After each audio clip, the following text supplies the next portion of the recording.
Hello, hello, hello. How are you guys doing this evening? It is currently 1:29 a.m. on Thursday evening going into Friday. Alex and I were sitting watching TV tonight and I completely forgot that it was Friday tomorrow. It feels like this week has gone really, really fast. I think I was excited about my birthday, you know, kind of.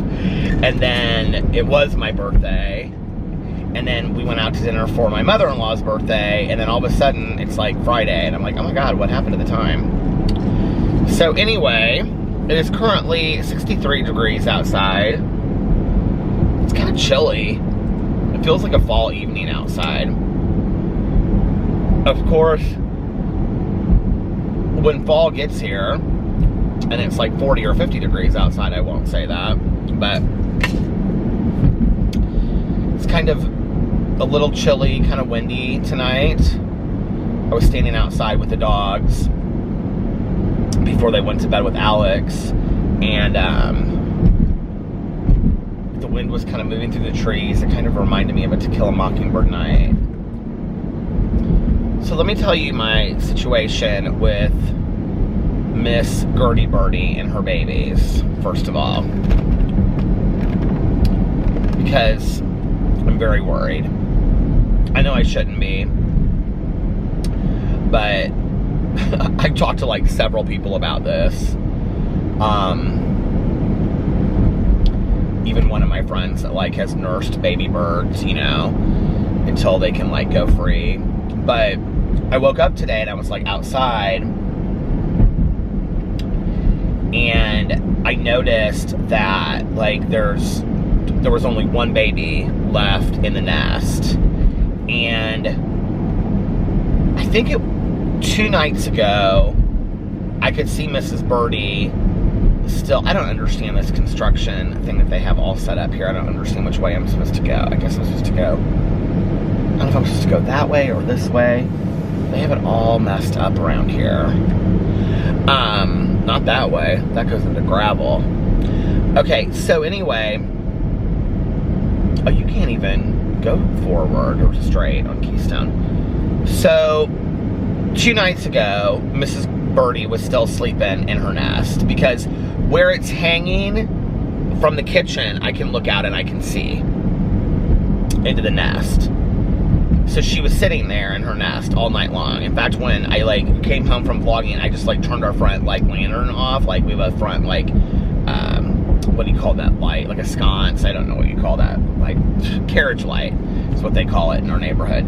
I turned the carriage light off so that it would, I know this is silly, but I turned it off so that it would be dark and peaceful for her out there. It probably doesn't matter, but because it's really bright, you know, on the front porch.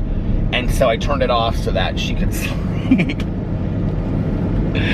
Anyway, so that was 2 days ago, and I haven't seen her since, okay? So today, I noticed, yesterday there were 2 babies still in there. And it's been a week and a half now since they've been born. But yesterday there were 2 birds in there. Today there's only 1 bird in there.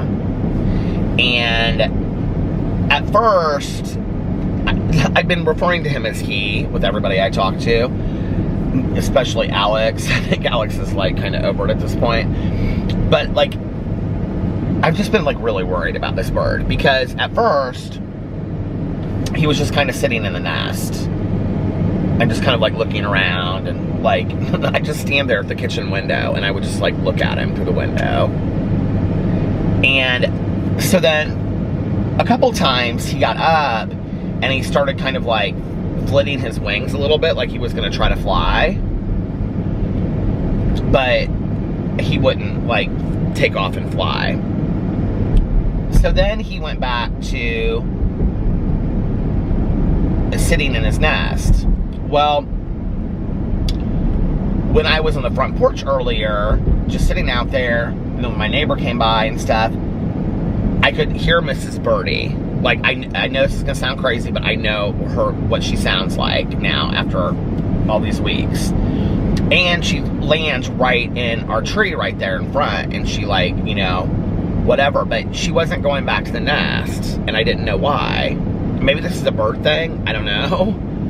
So anyway, since like early this evening, this little bird has been perched inside the fern on the edge of this nest, just standing there. Just standing there like looking out and like kind of just like twisting his little head around. And like, I don't know if he like doesn't trust flying yet, or if he doesn't, I don't know. Like, I don't know anything about a bird's life, you know? And so I was Googling all this stuff about fledglings is what they're called. And then I guess like after they're gone, like mothers don't return to the nest or whatever. I don't know. And Alex is like, he was like, Peter, he was like, this is why I really don't want nests on our front porch around here, because you get so attached to these birds. And then he's like, you get so worried about them.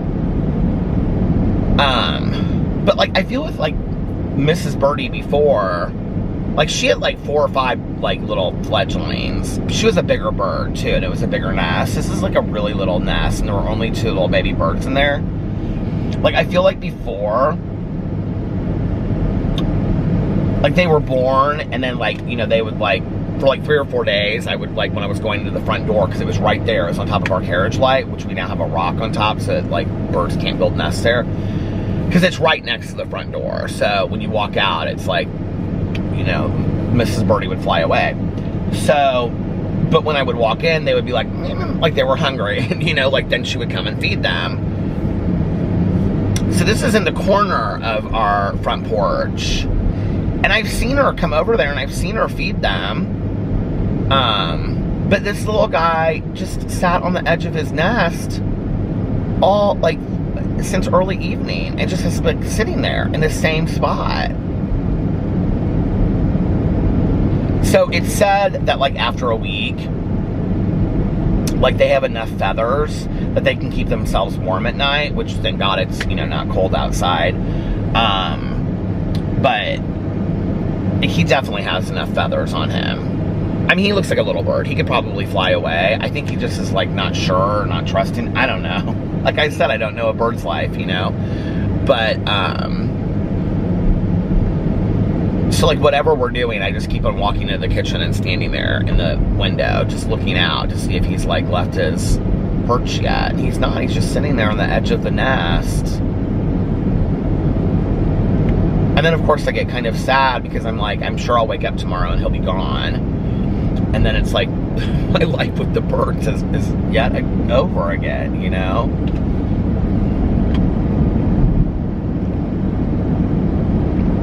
Alex is so funny. He's like, you become so obsessed with these birds. He was like, you really act like they're part of our family. I'm like, well, they kind of are part of our family. Like, I get to know them. He's like, so anyway. And then, I told you guys about the baby bunnies, I think, that Tanya's son found in our, like, area when, like, in our walkway when they were cleaning it out, which then the baby bunny, the Mrs. Bunny, she came and she took them all somewhere. I don't know where she took them. But one of the babies, because you can tell because its legs are real long, but its body is still kind of, you know, short and small. It, like, is eating the plants off the front porch. And Alex was like, we came out the other day. It was literally on the front porch. I mean, they will get so close to us, these animals. It's crazy. And so Alex was like, well, I wish they'd eat the weeds instead of eating our plants. He was just sitting there kind of like chewing up, eating one of these plants. It was kind of sweet. And then when we came home the other day, Alex goes, look over there. And it was on the wall against our neighbor's, like, garage. And he was over there eating their plants now. Today with that little bird, it reminded me of this book that I used to love when I was a little kid. It was like one of those Cat in the Hat books, you know? And it was called Are You My Mother? I think it was a little bird, actually. And a little bird, like, fell out of the nest. And so he went to all these places and he tried to find, he would ask all these things like, are you my mother? And I don't remember all of them, but I do remember one of them was like construction equipment. Why can't I think of what the word is? I've been taking that ginkgo biloba stuff, but I don't think it works at all. I don't think it helps your memory. A crane, that's what it was. One of the, I just said that and then I remembered it. But he goes up to his big metal crane. He's like, "Are you my mother?" The crane didn't talk back.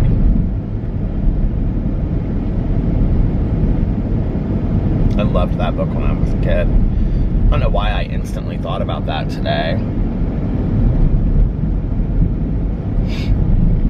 I started all these shows while I was on vacation, and I haven't even watched any of them since, like, I don't think, maybe like one episode since I got back, but that's it, of Manifest and Black Summer. I really do like Black Summer. And I was looking at some other shows that I want to watch, and it's like I keep on saying I'm going to sit outside, and then I don't.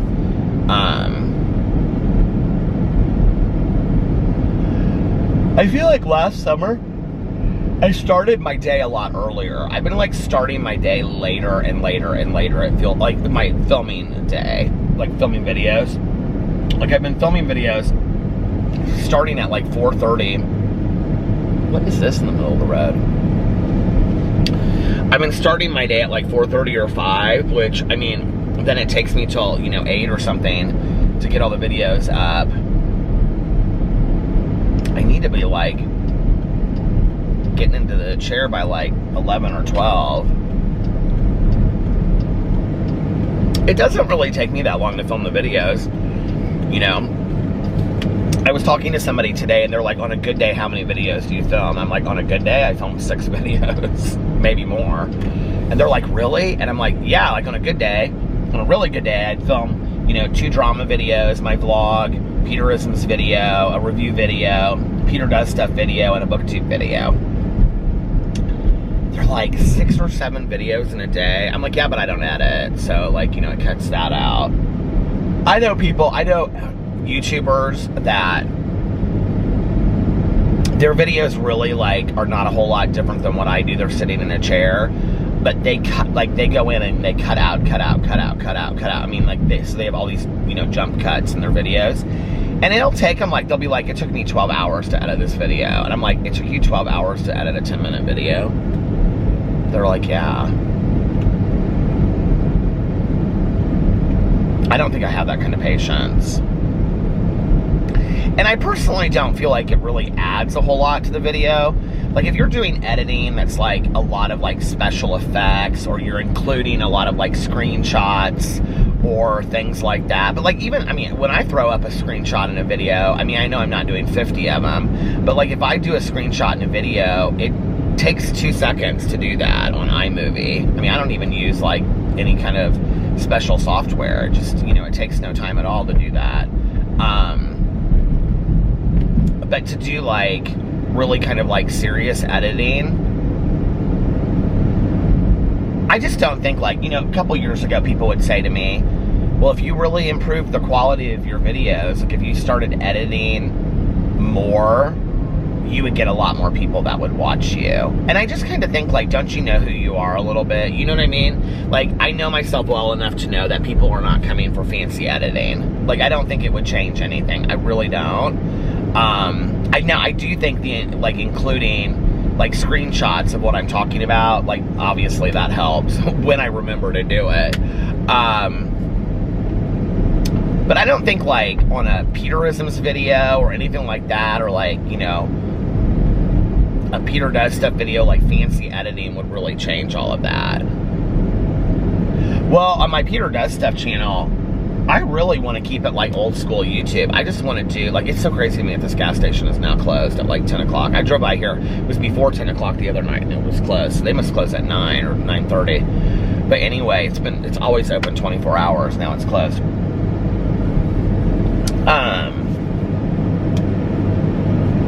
What was I gonna say? I wanted to kind of keep it like old school YouTube, you know, where you're just literally sitting in front of a camera and just talking about or doing something, you know, like back in the day, like when I would watch like Lozelle Green or Chris Crocker or those people. My battery died already. I think I had the same battery in there from when I filmed my drama video earlier. But I thought since I was sitting here, lock my door so no serial killers get me. I thought that I would read a few comments off of the vlog since I haven't done that in a while. I did see all your happy birthdays on there. I want to say it really meant a lot to me. Thank you so much.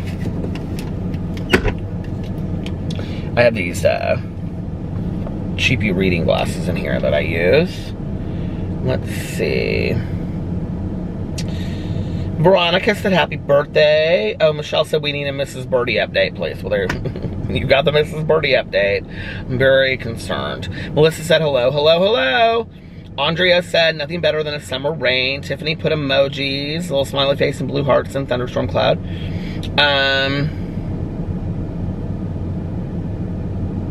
Okay.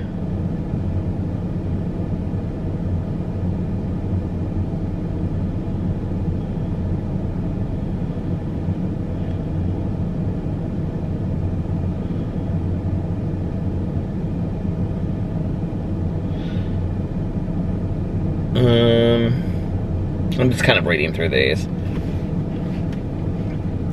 Shayla said, I had a horrible migraine yesterday, and it was my grandpa's 85th birthday. Happy birthday, Grandpa! Happy birthday again, Peter. Aw, thank you. And Cheyenne said, yes, this title. Kathy said, so many days, you're the only one who tells me they love me. Love you too, Peter, and I wish you well. Aw, thank you so much. I appreciate that.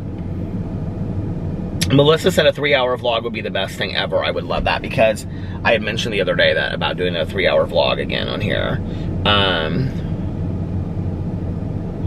A lot of people are commenting about like drama channel stuff on here, like Gabby Hanna and all that kind of stuff. Like, thank you for commenting about it on my vlog, but you can, I mean, you can comment on it on my drama channel. Tanya said, I live in Columbus, Ohio, and we are getting hit by that storm right now. It's intense. Sarah Duffy said, hello, hello, Peter. I love the sound of thunderstorms in your vlogs. It's so calming and relaxing to me. Please do a 3-hour vlog again. That would be so awesome. So blessed to have you on YouTube. Oh, thank you so much. Heather, Dawn, and Amy, and Lisa all put emojis. Oh, here's Troy.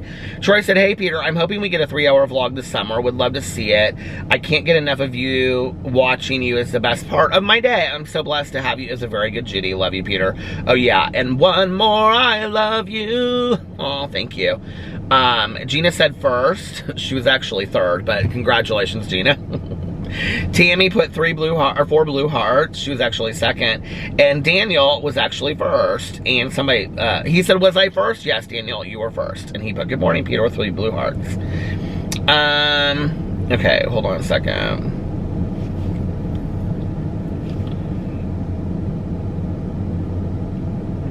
Jennifer said, I've never heard of BMV. It's DMV in Connecticut and North Carolina. A couple people have said this. Somebody else on here said something about it from Oregon.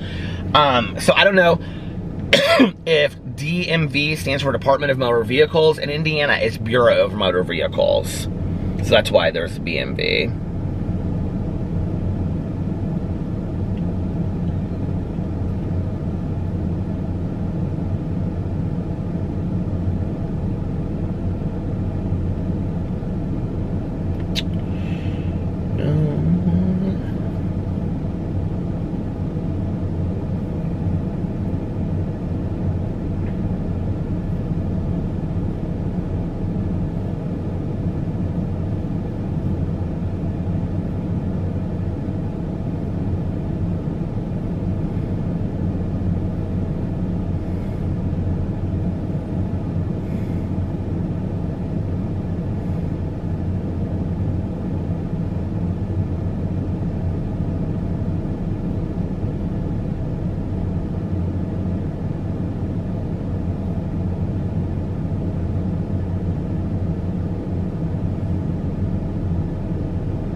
God, there's comments all about all kinds of things on here, all over the place. Johnny the Fish, and I mean, all kinds of stuff on here. Oh my gosh. Okay, Whitney said, about the new ID with the little star on it. I got mine back in 2019, and maybe it's because I was changing my name since I got married, but I didn't have anything but that marriage license. It may have been different back then, I don't know. Jacqueline said, I had to check my license because I don't remember them telling me I couldn't smile. My license shows I'm smiling, LOL. What? Sounds like you had a grumpy person. Okay, before she said I couldn't smile. This time the woman was so cool, and she was like, you can smile. Well, she's like, go ahead, smile. I smiled.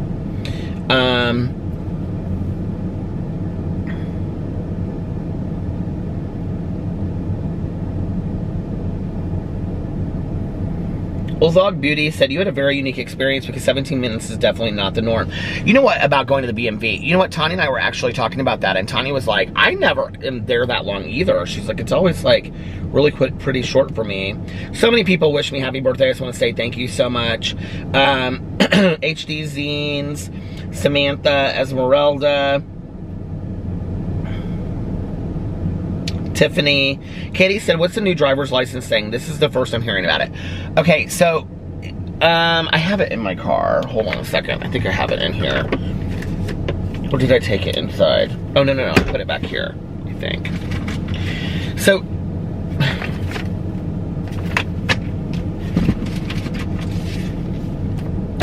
it's called Real ID, okay?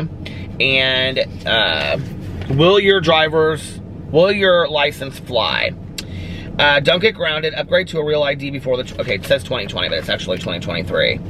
So, okay, it goes in here and talks about required documents. What is Real ID? Real ID is a secure form of identification that meets federal security standards for state-issued licenses, permits, or identification cards. Real ID is indicated by a star in the upper right-hand corner of a license, permit, or ID. How to obtain a Real ID. Visit any BMV branch with the required documentation to upgrade to a Real ID. You cannot become Real ID compliant via phone, mail, or online transaction. What if you already knew your license and it isn't compliant? You can it just goes in here and say you're only by visiting a BMV branch. As of October 1st, 2020, which is now 2023, a Real ID compliant driver's license, permit, or identification card will be required to fly commercially in the United States and to access the following: military bases, a base, secure federal facilities. Alternative documentation such as a passport or common access card will also be accepted. So you have to have this ID if you're going to travel around the country or anywhere, I guess. In a plane. I guess a passport will work too, it said. Okay.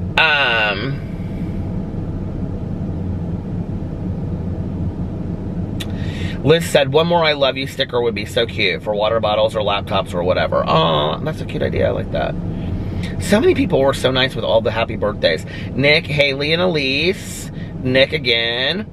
Bernie, Laura, Nochia, Monica, Catherine, Charlotte, Stephanie, Sarah, Chad, Amy. There's more and more guys watching the vlog.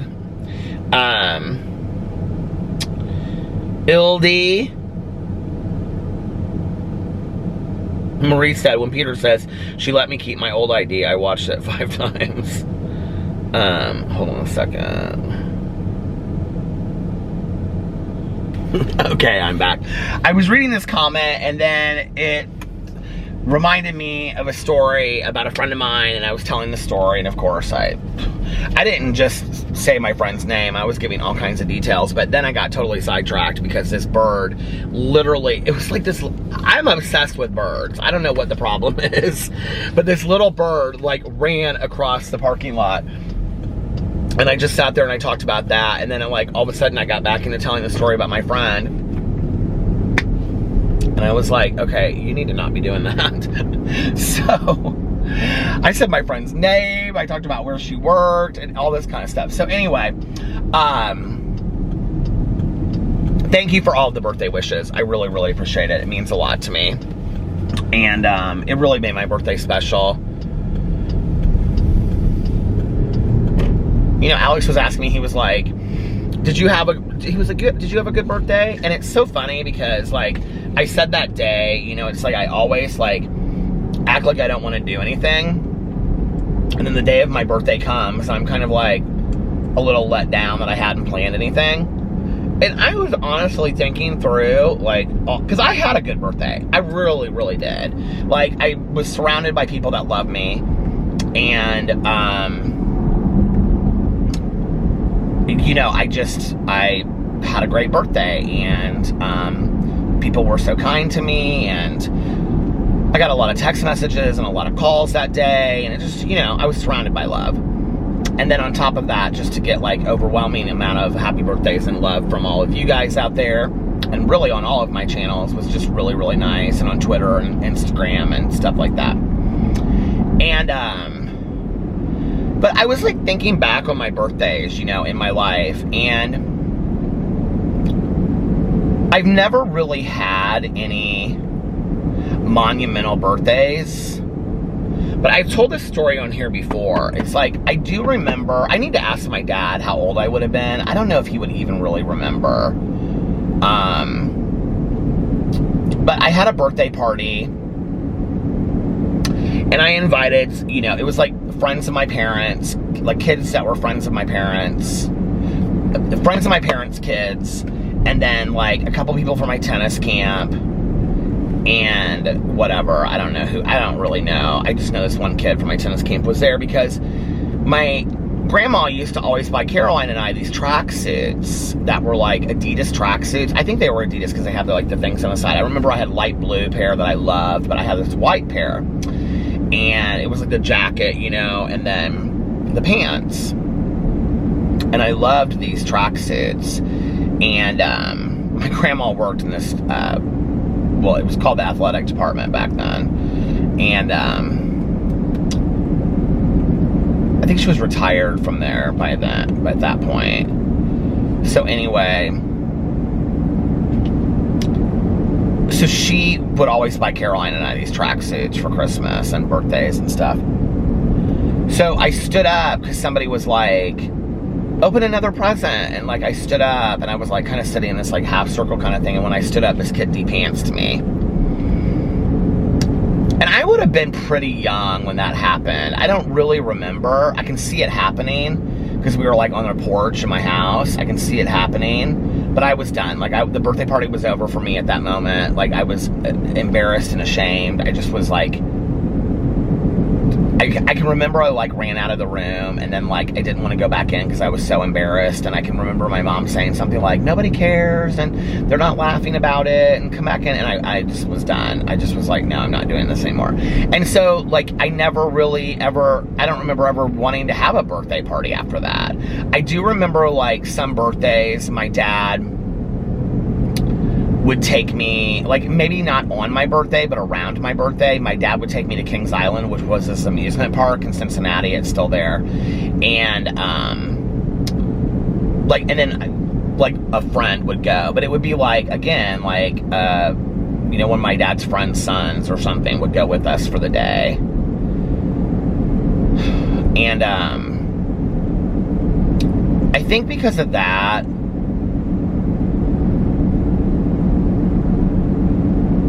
I think I was very aware that I just didn't have any friends or something. I just was a lonely kid all around. It wasn't just not having friends. It just was like, I played alone a lot. I was an only child, you know? I was with my mom or my dad a lot, you know? I didn't have friends at school. I just was a really lonely kid.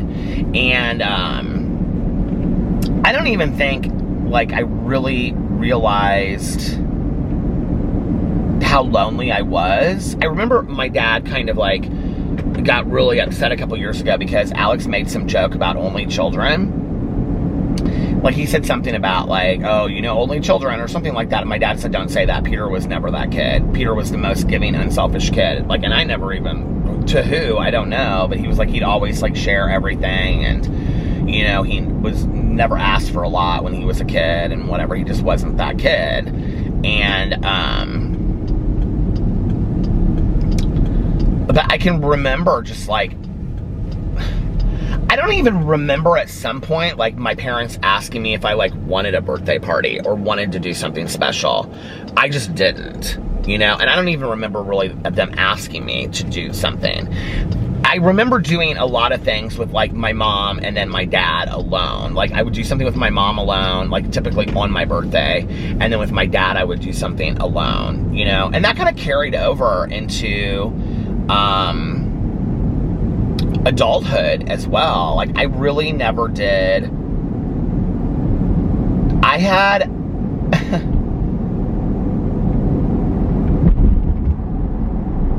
yeah, I mean, I'm like sitting here thinking, and I'm like, did I? And it's like, on my 21st birthday, I remember that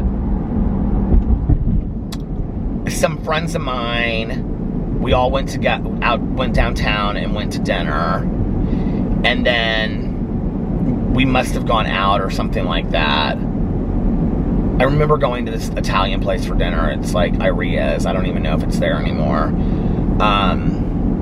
Oh my God, I just saw the moon in the rearview mirror.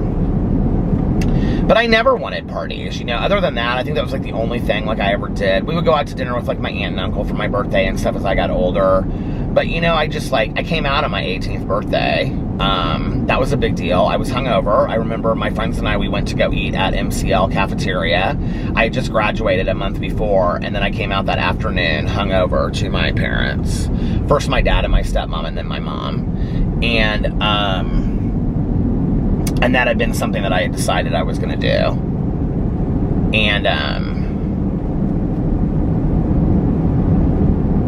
but like, you know, like with Alex and I, we either travel somewhere for my birthday, or, you know, we've gone and done like a double feature at the movie theater, or, you know, gone out to dinner with, you know, like my sponsor and Tanya and her husband. But it's never any like huge thing. I've never really ever wanted to. And so it's funny that like the day comes and I'm kind of like, well, I wish I had planned more, when the reality is I really wouldn't want to. Like, I honestly, like, I spent it doing exactly what I wanted to do, which was just kind of relax and go get a coffee that day and make some videos. Like, I did exactly what I wanted to do. I hung out that night with my sober girlfriends, and Alex came, and my sponsor, you know, it was exactly what I wanted to do, and I had a really good time doing it, you know. And I don't know, and maybe that's just maybe it's, I feel always like I should be doing more for my birthday. I don't know if that makes sense. It's like, you know, Alex always wants to do something big and extravagant, you know, for his birthday. This is actually the first year that he didn't, but his friend threw the surprise party for him, you know, that I helped her do. So, but Alex always wants to have, like, you know, invite 30 people to like some dinner out or whatever. And it's always like a 2 or 3 day thing. It's never just like one day. So maybe it's like because of that, I feel like I should be doing more for my birthday, but I don't really feel like I want to do more for my birthday. So yeah, I had a fantastic birthday. I actually ended up spending it exactly the way that I wanted to. And that night, you know, when I was driving home from the restaurant after I dropped Tanya off, it was just like this overwhelming peace came over me. And it was so funny because Tanya the next day, she said, I had so much fun at dinner last night. She was like, I really miss doing that, because we used to go out to dinner a lot after my meetings, or after our meetings. And I was like, I'm really glad that we spent my birthday doing that. Like, it was really fun. Like, we need to do more of that, you know? And then I went home, and it was just like, I was so relaxed and just hung out and, you know, was with Alex and before we went to bed. And it just was a really nice birthday. It just, you know, and I did a lot of like soul searching on my birthday of goals that I want to meet in the next year, and ways that I want my life to look, and, you know, all of that. And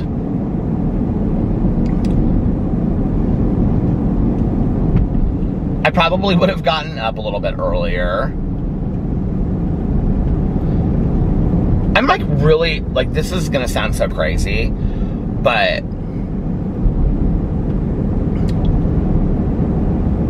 like, when I say I love making videos, like, that's like no joke. Like, I love making videos. Like, I love it, you know?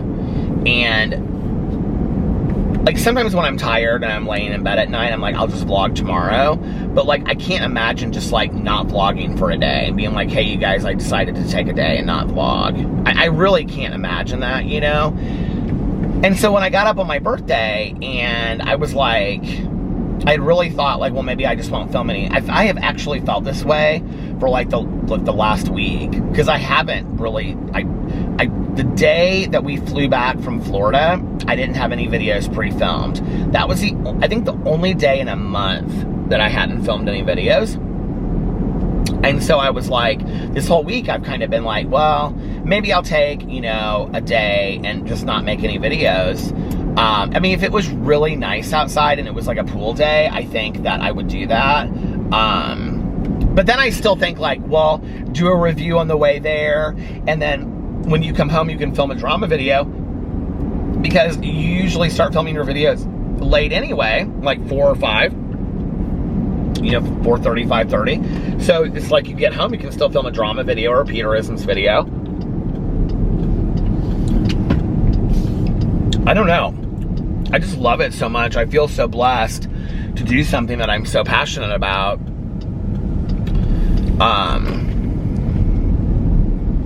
So if we have a really, really nice day one of these days, and see, I still think, like, you can go home, though, and film videos afterwards, you know?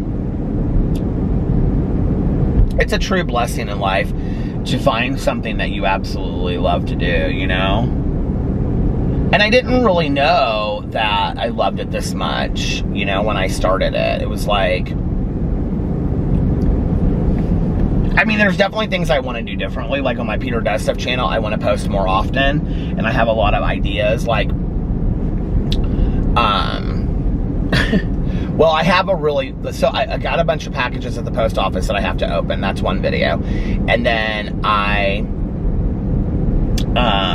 one of my friends and Melissa gave me kind of the same present. It'll make sense when I make the video about it. So I want to do that. And then I want to start posting more on my BookTube channel, because I really, like, in the last probably, just to be fair, 6 months, other than my book clubs, I've really not been posting on my BookTube channel as much. I don't know that I would go so far as to say that I just, like, haven't paid it any attention, because there's actually a lot of booktubers that I know that all of a sudden, like, their video come up and I'll be like, I haven't seen them in forever, and it's like they haven't posted a video in 4 months, you know, and I'm like, oh, I wonder where they went. There's actually quite a few people like that I'll watch and I'll be like, they haven't posted a video in forever, like, what happened, you know? Who was I looking at the other day, and I was like, they honest to God had not posted a video in, like, God, who was it? Oh, I know who it was. It was Nick and Poncho. And if you guys know, Nick and Poncho is like, has been like my favorite channel on YouTube forever. And Nick is this Italian guy. He's married now. But he had this little Chihuahua that was just like Pee-Pee. And looked just like Pee-Pee, kind of. I think he was white and Pee-Pee was black. But he would call him Pancino. He'd say, oh, Pancino. And he did all these, like, really cute little videos that were, like, 2 and 3 minutes long. One of my favorites is Poncho's Halloween. And the door, he was, like, laying on the couch, and the doorbell would ring. And he would go to the doorbell. He would go to the door, and he would open it, and it would be Poncho standing there in a little costume. And he would say, oh, Pancino, you are so scary. He would say, why are you trying to scare me like that? And then he would go back and he would lay on the couch, and then the doorbell would ring again. And it would be Poncho in another costume. I loved these videos so much, and it was always kind of like my dream collaboration to have Pee-Pee and Poncho in a video together. And then Pee-Pee passed away, and then Poncho passed away like a month or 2 after he did. I couldn't believe it. And so then Nick got another dog. He got a rescue dog. And the first video that he did of him, of this rescue dog, was adorable. It was like a 20-minute video. His videos are usually really short. But it was him and his wife, like, trying to train this dog. The dog, like, came home and went immediately under the couch. She was so terrified. And then, like, getting him out from underneath the couch, and then training him to, like, come out in the yard and play with them and stuff like that. And I just noticed the other day, like, I went over there and I looked on his channel, And he posted like 2 videos with a new dog, and then that's it. He hasn't posted any more videos since then.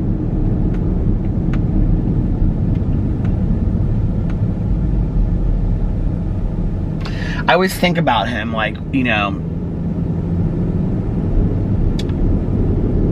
like if my channel had just been me and PP, when PP passed away, I don't think that I could. I don't know how I would have just gone on and just done, you know, videos by myself or whatever, or with Boo and Tucker. It's still so hard sometimes when I'm sitting there and I'm filming, and, you know, I think about that little guy sitting right next to me. Alex made me this beautiful video for my birthday, because he had made himself one, and so I really wanted one like this as well. And it was all of these video clips of me and PP and that I had taken, that I gave him like 100 clips of videos and pictures and stuff, and he put it together by Rufus de Soul's Treat You Better, because I love that song and it always reminds me of PP. And I just stopped and stopped and stopped watching it.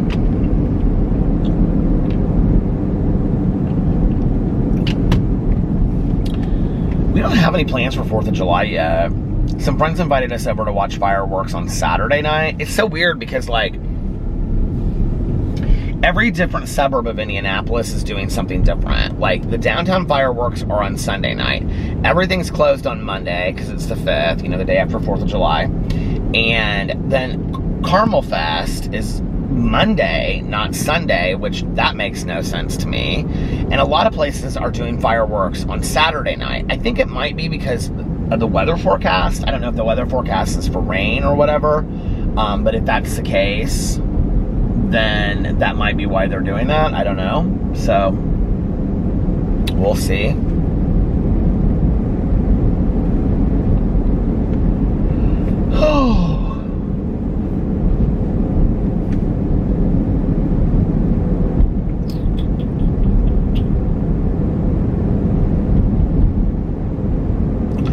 I quite frankly don't even care if we do anything for 4th of July. Isn't that so horrible? I know. And then 4th of July will come and I'll be like, I wish we were doing something for 4th of July. Well, we usually do something with Melissa and Jason and Aaron and Eric. We usually get together and do like a pitch-in. So we may do that. Melissa and I were talking about it the other day, and she was like, well, we may still do that. And so we'll have to see.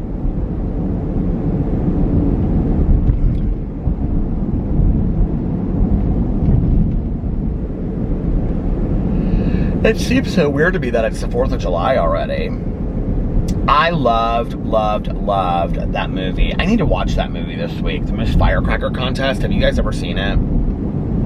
Or maybe it's just called Miss Firecracker. But it's with Holly Hunter, and it was a play first. I don't know who wrote it, but I remember my dad and my stepmom and I saw the play in Chicago, and it's about this woman, and it's like her last year to run for the Miss Firecracker contest, which is in this small town, Yazoo City, I think is what it is, Mississippi. And it's like the last year that she can run for the Miss Firecracker contest, and so she dyes her hair like fire engine red, and does these like this whole like throwing of the air, the, you know, the batons or the guns or something like that, like in high school, you know, those wooden ones, something like that. And she has this whole routine, and Holly Hunter is so fantastic in it, and Tim Robbins is in it, and Alfre Woodard is in it. It's just such a great movie. Oh, what's that one actress's name? I can't think of her name. She plays her older sister. It is so funny. It is one of the funniest movies I've ever seen, but at the same time, it's like really endearing too, and like just like this great life lesson. Like, she has like for years and years and years hooked up with this guy that comes to visit every time, and he's like part of the carnival. He's like a carny, and like he wants her to run off with him, and she kind of like thinks about it. And then at the very end, she like runs to the top of this building, and she's sitting up there laying on the roof, like watching the fireworks, and just basically, I can't remember what she says, but there's some sentiment about, like, life being beautiful. Like, isn't life so amazing? Basically, like, it's the small things, you know, that we reach and we hope for the stars, but, you know, it's really about the small things, you know, that matter the most.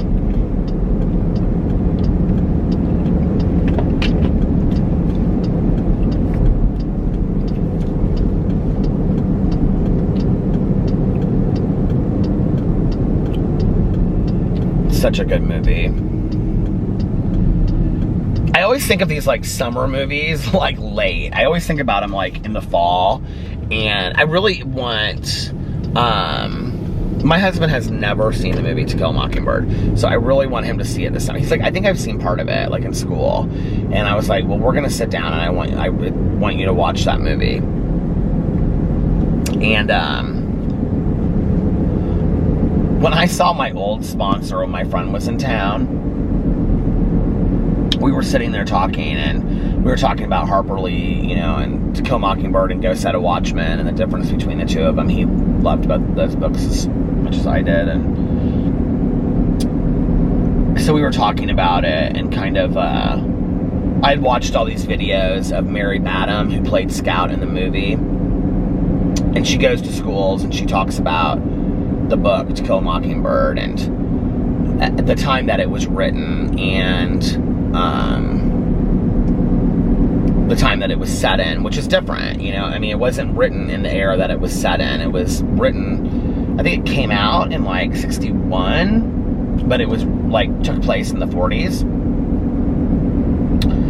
And she does these amazing speaking engagements about it. But then when Go Set a Watchman came out, which was the sequel but not the sequel, it was the book that supposedly Harper Lee maybe didn't want ever released. And they say that it was actually the first book that she wrote, and that her publisher took pieces of it and said, you need to write it from the children's point of view, because Go Set a Watchman is from Jean Louise Scout's point of view once she has grown up and she's gotten older.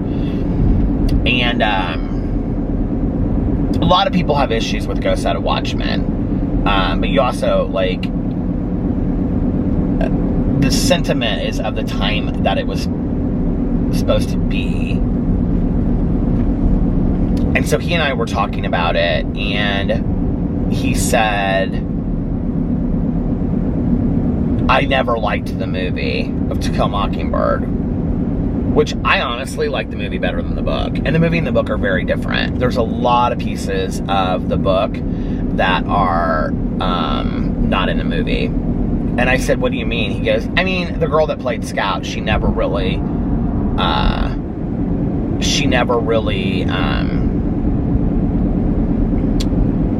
she didn't play Scout very well. And I was like, and I had just listened to it like 2 years ago, the Sissy Spacek version. He goes, I finally listened to the Audible version with Sissy Spacek, and I was like, okay, what did you think? And he was like, it was fantastic. She did a much better job than that actress ever did. And I was like, I thought Sissy Spacek kind of did not, and I love Sissy Spacek, she's one of my favorite actresses, but I kind of thought she didn't do that great of a job with it. But anyway.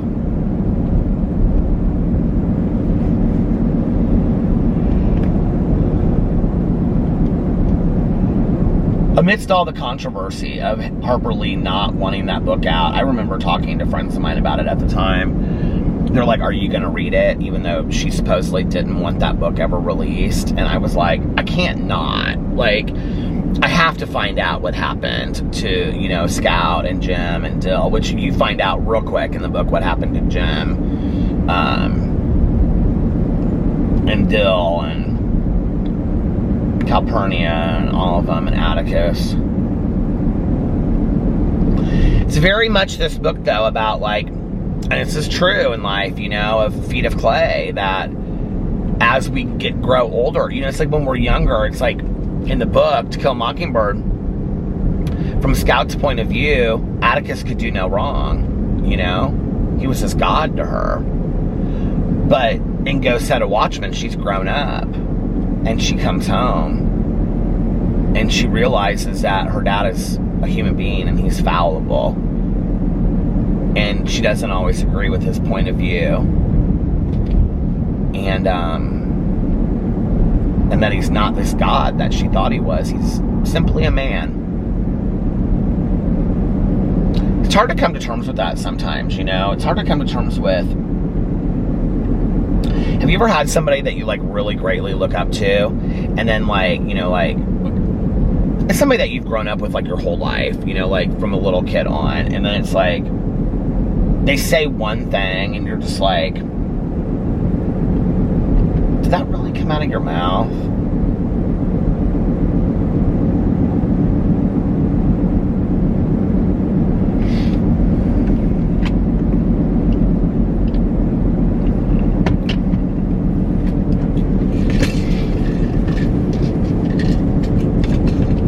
One of our neighbors down the street, somebody I'm friendly with, but not super friendly with.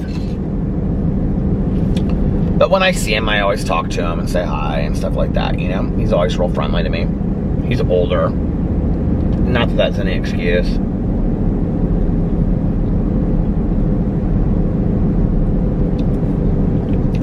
But, and he's not somebody that I've looked up to in my life. This Laneige lip balm, the gummy bear, I really like it, by the way. He's not somebody that I've looked up to in my life or anything like that, but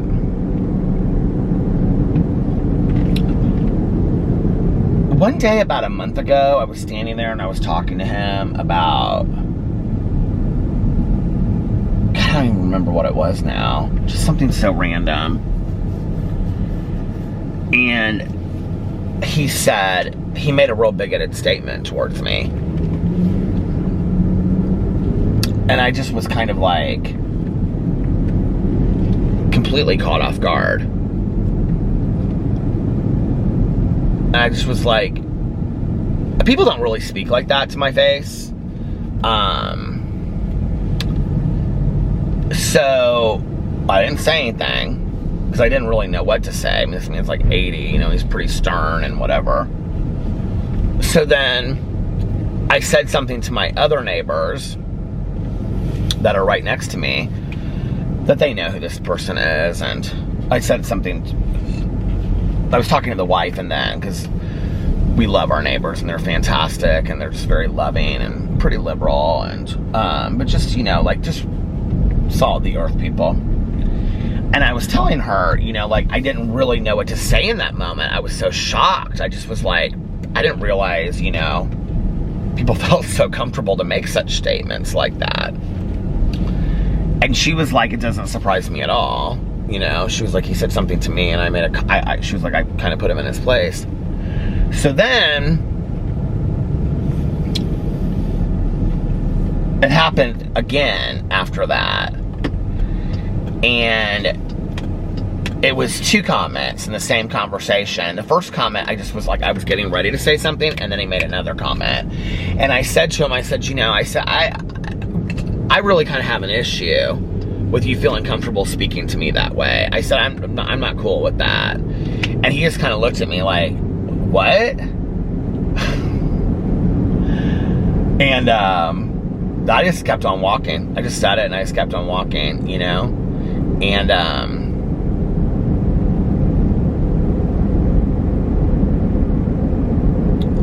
it amazes me the things that, you know, you think about. If somebody will say something like that to your face,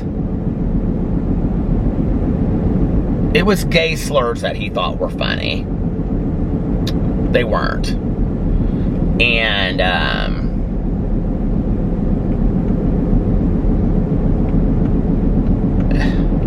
not like catcher pitcher kind of stuff, but basically to some degree, if that makes sense. Worse than that though. It stopped and I sneezed, and I don't know if you caught my sneeze or not, but if it did and anybody said bless you, then thank you, I appreciate it. But there's a real condescension that comes with that, you know, with somebody making a comment, basically belittling my relationship, or I don't even know how to make sense of it, you know, like, I don't know. But like, I walked away and I just completely felt like, you know, I said something to Alex and Alex was like, I don't know why you give him any power over you, like, whatsoever. He was like, that's just, you know, that's ignorance.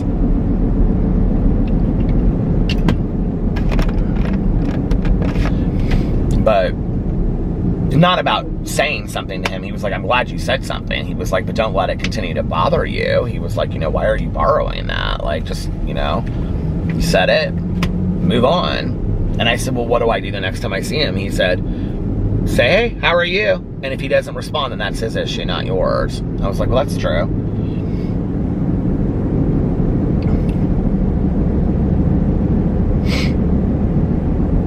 But he's not somebody that I've looked up to in my life. I mean, I've only known the man less than a year, but like, have you had people in your life that you've known ever since you were a kid, and then all of a sudden they make a comment and you're like, did you just really say that? Like, I don't know.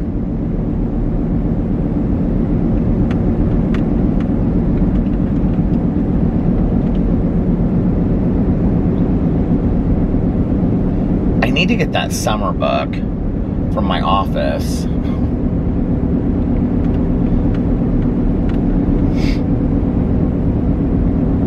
need to go over there and get it because I want to I want to read it on a video, I think, because I love that book so much.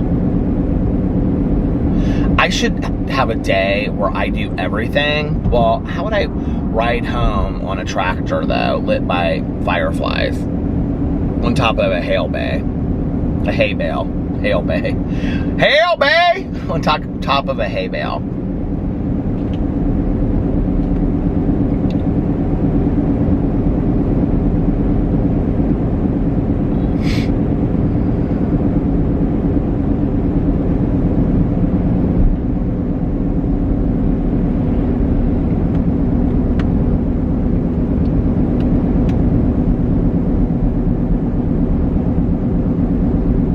See, now I'm like in my head thinking about this neighbor, because what I was saying to Alex was like, it's belittling, right? Like, it's like the way that he was speaking to me is like making fun, kind of. It was a teasing. It was a making fun of our relationship. Basically, though, for somebody, that has fought for marriage equality. And it's like, okay, but like my marriage is no less than yours is, just because yours is conventionally a man and a woman, right? So mine is funny to you? Like there's something funny about that to you? I don't know. Alex is right. I do need to let it go. I'm glad I confronted it, and it's whatever. So, I made a decision today. I don't know when. I don't know how. I don't know what the topic will be, but I am going to start a podcast. I don't have any idea what it's going to look like yet. I need to really figure out, I need to figure out, how often it's going to be. I need to figure out what topic it's going to be. I need to figure out if I'm going to have a co-host or not. I have some ideas for that. I've had some people I've talked to about podcasts in the past. But I was talking to somebody today that was like, you are just such a natural idea for a podcast. I feel like podcasts are so saturated at this point. And let me tell you what's really sad about this, okay? Is that 3 or 4 years ago, I really wanted to start a podcast. I wanted to start a podcast before I started YouTube. So it would have been 5.5 years ago, 6 years ago that I wanted to do a podcast. And then, podcasts were just starting, right? Okay. So then I get on YouTube and I kind of I'm so excited about the YouTube thing. I put the podcast on the back burner and all these YouTubers start these podcast channels. Okay, right? At first it was just a couple people, right? So then when Mel and I started a true crime book club, Mel and I talked about having a true crime podcast. In fact, when I went to Arizona, that was one of the things that we talked about, was that we were going to have a true crime podcast. And but we didn't really ever talk more about it than that. We kind of sat there and the thing is that there's so many, and I think Mel would agree with this because we've both talked about this, and we haven't really talked about it or visited this conversation in quite some time, but there's so many true crime podcasts out there that if Mel and I are going to do it, we want to do it completely differently than what everybody else has done, okay? 1. 2, we want it to be well-researched, which takes a lot of time. Neither one of us have tons of time to do a lot of research. 3, Mel and I know nothing about the production of a podcast or how to put it together. So, that would leave that out. I had thought about doing a podcast with Tanya. A lot of people have asked to do podcasts with for me to do a podcast with Tanya. Tanya has really loved the idea of doing a podcast. We, in fact, talked about doing a Housewives podcast, Real Housewives podcast. Tanya said she doesn't want to be edited. Oh my gosh, this battery is dying now? Are you kidding me? You guys, I don't know that I have a third battery. How is this battery dying already? I haven't been talking that long, have I? What in hell's bells? Okay, give me a second. I do have a third battery. I have my third battery here, so it's right here. So we'll see how much juice is left on it. I'll be right back. Okay, the first battery was the dead battery, so I had to put in the second battery, which is, it says that it's full right now. So anyway, Tanya and I had talked about doing a podcast talking about the Real Housewives franchises. And, but Tanya was like, I want to be able to say what I want to say, and I don't want to be edited and all that kind of stuff. And I'm like, well, that's cool, whatever. And we really haven't talked much more about it since then. The problem with the Housewives franchise thing is that Tanya literally watches every episode of every season of every town. I don't watch it like that, so I would really have to start watching The Real Housewives to really catch up. And like, I mean, I can I can go head to head with somebody that watches The Real Housewives and like my knowledge of The Real Housewives and stuff like that, but like Tanya watches like everything to do with the Housewives, so she knows everything about these people. She reads all the magazine articles, she keeps up with all of it. Like, I just don't, right? So I had said to Tanya, what if we did a podcast where we just picked like 3 topics, like how we drive around in a car and talk, and we would just pick 3 topics for that week that we were going to talk about. She was like, well, how would we pick 3 topics? And she's like, I don't know. So she was kind of like apprehensive about wanting to do that. And Alex was the same way, and he's like, but you get so upset whenever I like do like his kind of humor, which people love, his like snarky kind of humor. I actually think it would work real well for a podcast. He's like, so like, I don't want you like getting upset if I'm making like, those kind of jokes and whatever. And I said, okay. And then I had talked to Michael that from Pathology about doing a vlog, because I thought to maybe have somebody that's completely out of my like personal life, that like I just met Michael, we're just becoming friends, things like that. Like, that would be a really fun kind of like project for he and I to do together, right? And so there's like Christmas lights out there.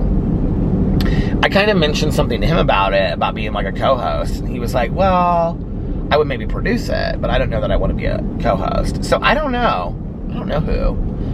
Melissa might be another option as well. Melissa might be somebody to do a podcast with. And then I need a name for the podcast, and I need a theme for what we're going to talk about. So you guys put that in the comment section below. Let me know what you think about podcasts and themes and names and all that kind of stuff. I don't remember what time I started vlogging. It feels like, I thought I said like 1:48 and it's 2:45, but I feel like I've been vlogging for longer than an hour, but I could be wrong. I don't know.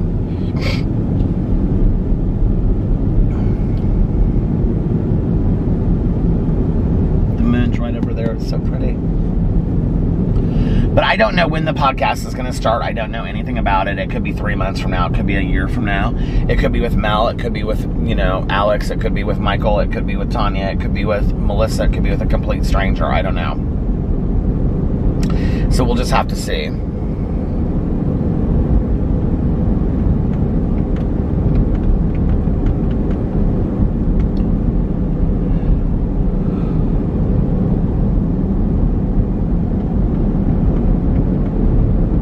I actually just thought of a really good idea.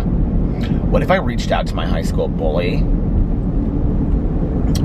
because we're friends, and we could do one called Bully, like high school bullies, and that could be the name of the podcast. And then we could talk about things from two different sides, you know, like any kind of issue from two different sides, different perspectives, like a debate kind of thing.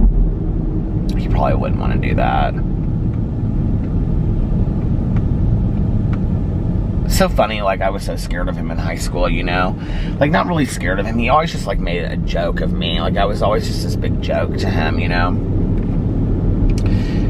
I wouldn't say I was scared, like, I thought he was going to hurt me. Like, I had other people that I felt that way about that were, like, friends of his. But with him, like, my fear was I didn't know what he was going to do. I didn't know what the next prank was going to be or what it was going to be. And I think back on that, and it's so funny, you know, because he's, like, such a nice guy now, you know, and the ability that we had to sit down and talk things out, and, you know, for me to realize where he was coming from and for him to realize where I was coming from. It's just like, it's a pretty magical thing, you know? I don't know.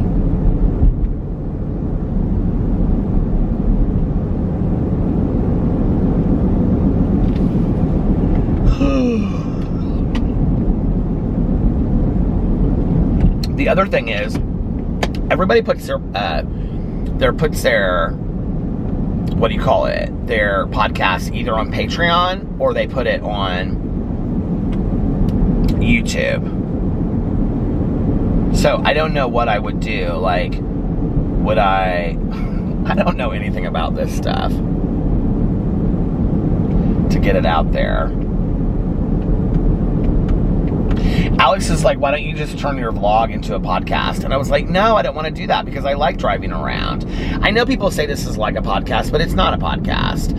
I want to do a podcast where I'm sitting down at a table with a microphone and I'm talking for like specifically like an hour, you know, around an hour of like different topics. Like it would be 20 minutes, 20 minutes, 20 minutes, like 3 different topics. And it could be anything. It could be totally random stuff, right? And, I would love to do that. So, I don't know. Maybe I would have rotating, like, co-hosts, you know?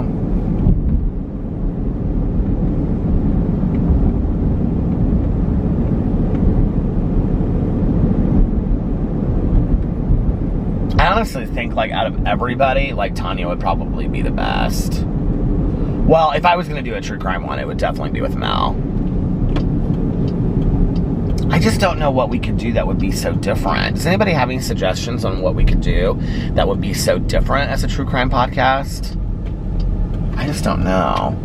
I just feel like they're so, like, podcasts are so saturated anyway, you know? But it is something that I want to do. I think it would be fun. Anyway, I don't know. But listen, you guys, I'm going to go and I'm going to listen to some of my audiobook now because I need to get into this Mexican Gothic. I just looked at I had pre-ordered all these books, and they're showing up in my library because they're, like, coming out now. Like, they came out this week, and I didn't even know it. What was the book that I looked up today? And I was like, oh, it's already in my... What was it? Oh, you guys, there's a 4th book in A Truly Devious by Maureen Johnson. It's called Something on the Step or something like that, and I got it.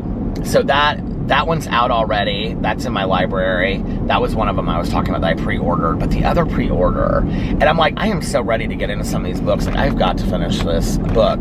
Mexican Gothic is really good, though. It is really good, you guys. I would highly recommend it. And it's obviously my book for Peter's book club for June. I also need to take a picture of my July books for Peter's book club, so I'll do that tomorrow. But anyway, I'm gonna get off here now. So I hope that you guys are having a magically amazing Friday. Thank God it's Friday. And if nobody else has told you this today, I love you. I love you guys so much, and I will see you tomorrow. Bye. Love ya.